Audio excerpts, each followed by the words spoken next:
Hello friends, welcome to Nafsheer kitchen. Simple snacks అండి.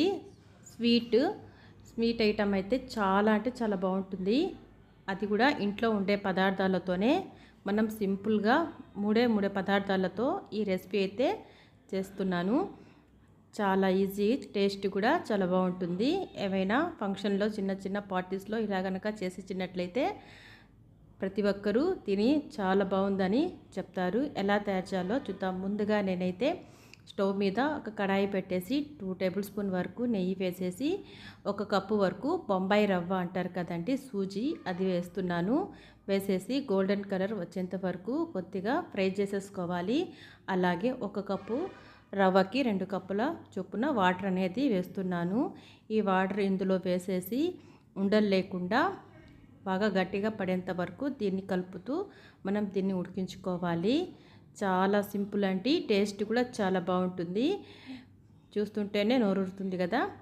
ముందుగా నేనైతే 1/2 కప్పు వరకు షుగర్ అనేది వేస్తున్నాను. మీకు కనుక షుగర్ నచ్చకపోతే బెల్లం పొడి లేకపోతే మిశ్రీ కూడా వేసుకు చేసుకోవచ్చండి. ఈ విధంగా వేసిన తర్వాత చక్కెర బాగా కరిగేంత వరకు దీన్ని కలుపుతూ మనం దీన్ని ఉడికించుకోవాలి. ఎక్కడ కూడా ఉండలు అనేది ఉండకుండా చూసుకోవాలండి. ఈ విధంగా చేసుకున్న తర్వాత 1/2 స్పూన్ వరకు యాలకుల పొడి వేసేసి ఒకసారి బాగా కలపాలి. బాగా గట్టిగా అయిపోయింది కదా, ప్యాన్ నుంచి సపరేట్ అయిపోతుంది. ఈ స్టేజ్లో ఒక 2 టేబుల్ స్పూన్ వరకు నెయ్యి అనేది వేసేసి మరో 2 నిమిషాల పాటు మనం దీన్ని కొద్దిగా కలుపుతూ ఉడికించుకోవాలండి. స్టవ్ ఆఫ్ చేసేసి ఇంకా ఒక ప్లేట్లో వేసేసి చల్లార్చుకోవాలి. ఈ విధంగా బాగా వేడిగా ఉంది. దీన్ని 2 పార్ట్స్ లాగా నేను డివైడ్ చేస్తున్నాను. ఈ విధంగా ఒక పార్ట్ ఏమో వేరే ప్లేట్లో తీసి పెట్టుకుంటున్నాను. ఈ విధంగా వేసిన తర్వాత కొద్దిగా చల్లార్చిన తర్వాత ఇందులోని 2 టేబుల్ స్పూన్ వరకు కోకో పౌడర్ అనేది వేస్తున్నాను. ఈ విధంగా వేసిన తర్వాత కోకో పౌడర్ అంతా బాగా కలిసిపోయిన విధంగా మనం దీన్ని చక్కగా కలుపుకోవాలి. వీడియోలో చూపిన విధంగా మనం కలుపుకుంటే సరిపోతుంది. ఫ్రెండ్స్, నా వీడియో కనుక నచ్చినట్లయితే తప్పకుండా లైక్, షేర్, సబ్స్క్రైబ్ చేయండి. పక్కనే ఉన్న బెల్ ఐకాన్ను క్లిక్ చేసినట్లయితే నేను అప్లోడ్ చేసే కొత్త వీడియో నోటిఫికేషన్ ద్వారా చూడగలరు. వచ్చే ఎన్నో మంచి రెసిపీ కోసం నా ఛానల్ని సబ్స్క్రైబ్ చేసుకోండి.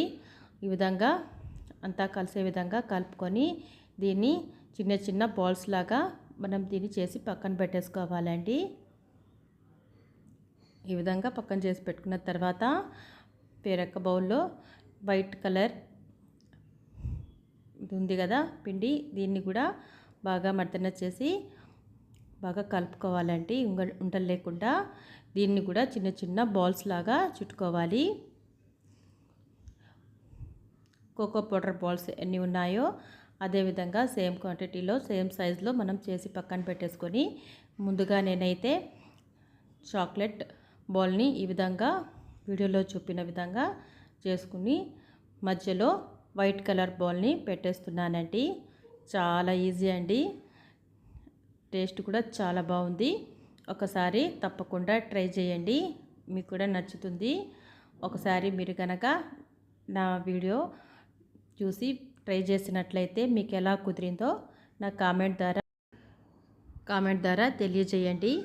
ఈ విధంగా అంతా ఫిల్ చేసేయాలండి. కొద్దిగా ఈ విధంగా ఫిల్ చేస్తూ వైట్ పార్ట్ అనేది కనిపించకుండా మనం దీన్ని ఫిల్ చేసేస్తే సరిపోతుంది. చూసారు కదా, చాలా ఈజీగా అయిపోతుంది. మిగతావన్నీ కూడా ఇలాగే మనం అంటే కోటింగ్ అనేది చాక్లెట్గా చేవి మధ్యలో వైట్, అలాగే కొన్ని వైట్ వచ్చి మధ్యలో చాక్లెట్ వచ్చే విధంగా నేను 2 లాగా చేశానండి. చాలా సింపుల్గానే వచ్చేస్తుంది.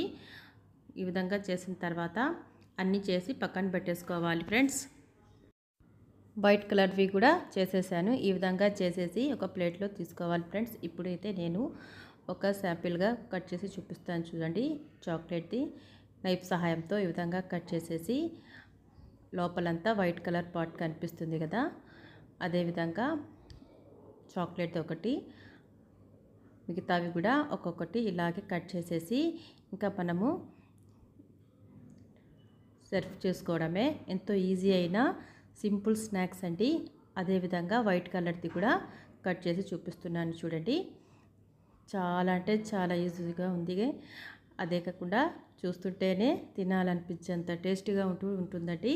ఒకసారి తప్పకుండా ట్రై చేసి చూడండి, మీకు కూడా నచ్చుతుంది. ఈ వీడియో చూసినందుకు థ్యాంక్ యూ.